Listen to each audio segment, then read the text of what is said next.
પણ અમે તો નક્કી કરે જ્યાં લગી આ જીવ છે ને ત્યાં લગી ગાંધીનગરના સિંહાસન ઉપર 35% કોળી ઠાકોરનો કબજો ન હોય ને ત્યાં લગી બેહવાનું નથી, પાડી દેવાનું. અને 90% કોળી ઠાકોર સમાજ જો એક બાજુ આવી જાય ને તો આ દુશ્મનો છે ને ફૂટણીયા પડીએ આપણી સામે અને એક એક મતની ભીખ માંગતા થઈ જાય. કેમ કે આ કોળી સમાજ એવો છે, બરાબર, સમ્રાટ અશોકના વંશજો છીએ. અખંડ ભારતમાં એક હતું જેને શાસન કર્યું હોય ને એ સમ્રાટ અશોકના વંશજો આપણે છીએ, જેને અખંડ ભારતમાં રાજ કર્યું હતું.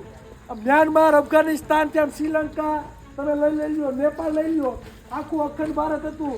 અખંડ ભારતમાં કોઈ શાસન કર્યું હોય ને આ કોળીના દીકરાએ શાસન કરેલું અને આપણે ન્યાયની ભીખ માંગવી પડે.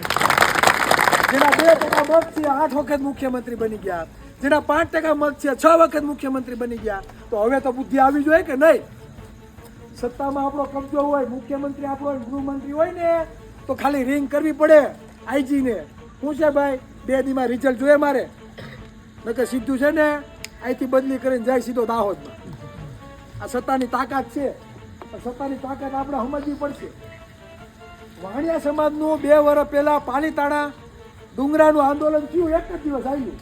કેમ ભાઈ એનું એક જ દિવસ હાલે અને હાઈન થાય તો બધું પૂરું થઈ જાય? અને આપણે કેમ 35% સમાજને 35 દિવસ લગી આંદોલન કરવા પડે? આપણી કોળી ઠાકોર ઓબીસી એસસી એલઆરડી નું આંદોલન હતું, આ વિજયભાઈને ખબર છે, છેલ્લેથી પહેલા લગી હતા 72 દિવસ લગી આપણું આંદોલન રહેલું. કેટલું? 72 દિવસ લગી.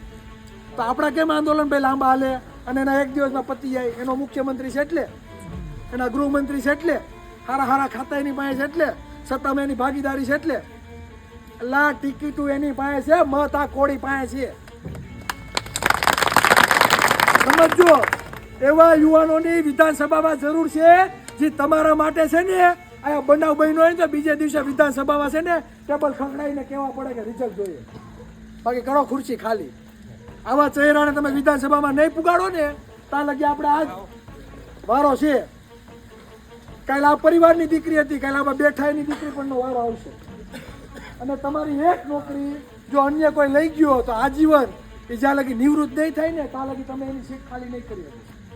કેટલી નુકસાની આપણે જાય ને એ આપણે ખબર નથી. એટલે હું 2 હાથ જોડીને વિનંતી કરવા આવ્યો છું કે જાગો અને રિઝલ્ટ જોતું હોય ને ભાઈ તો કાલથી વિજયભાઈ બેનર મારવા માંડો ગામે ગામ.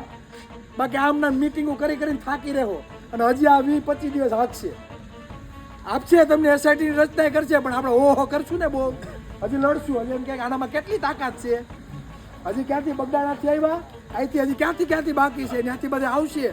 પછી એમ લાગશે હવે આપણે કંઈક કરવું પડશે.